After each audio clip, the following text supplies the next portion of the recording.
காசு பணம் இல்லாதவன் ஏழை மகன்தான். அவன் காட்டோரமா ரோட்டோரமா படுத்து தூங்குறான். சொத்து சொகம் உள்ளவனோ செல்வ மகன்தான்.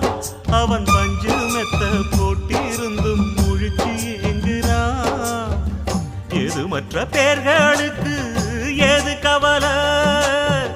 4 காசு வச்சிருந்தா 100 கவலை. இங்கு ஆசை வச்ச நெஞ்சுக்கெல்லாம் அமைதி இல்லையே. என்ன வேலை அது என்ன